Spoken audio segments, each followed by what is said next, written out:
আমরা না সব বিষয় একটু অল্পতে চিন্তা করি, অল্পতে একটু ভাবতে শুরু করি কি হবে, পারবে পারবে না। বেশিরভাগ হচ্ছে ছেলেদের ক্ষেত্রে বা মেয়ে যা যা সন্তানের যে ক্ষেত্রে একটু বেশিই আমরা টেনশন নিই। কিন্তু মানে আমিও টেনশন নিই, আমি প্রচণ্ড টেনশন নিই। কারণ আমার সত্যি কথা বলতে আমার একটুতেই খুব টেনশন হয়। বলছি না, আমি ছোটোবেলা থেকে সেইভাবে কিছু শেখায়নি, যেটা আজকে আফসোস হচ্ছে করছি যে হয়তো ছোটোবেলা থেকে সব কিছু করতে শেখালে ভালো হতো। আমি দেখি এখন অনেক মারাও কিন্তু বাচ্চাদের ছোটোর থেকে নিজের দায়িত্ব নিতে শেখাচ্ছে, দেখতে খুবই ভালো লাগছে। কিন্তু যেহেতু আমি করিনি, তো ওর মধ্যে একটা সেই ব্যাপারটা কোনোদিন আমি দেখিনি, জানিও না।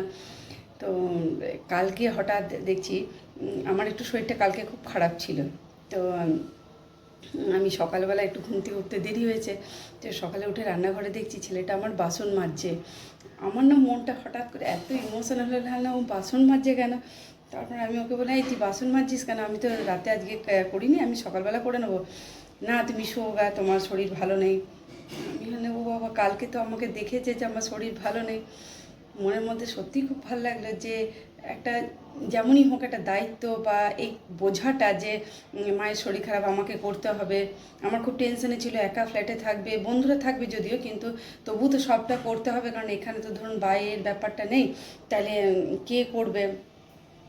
আমার খুব ভালো লাগলো যে এই যে নিজে ইনিশিয়েটিভ নিয়ে করছে। সময় থাকলে আমরা ভাবি যে কি হবে কি হবে, কিন্তু আমার মনে হয় সময় যদি দায়িত্ব পড়ে ওরা সবটাই হচ্ছে করে নেবে। আমার ছেলে বলতো, এগুলো কোনো রকেট সায়েন্স নয় যে আমাদের শিখতে হবে।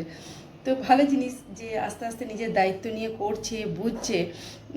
এটা আমার খুব ভালো লাগলো।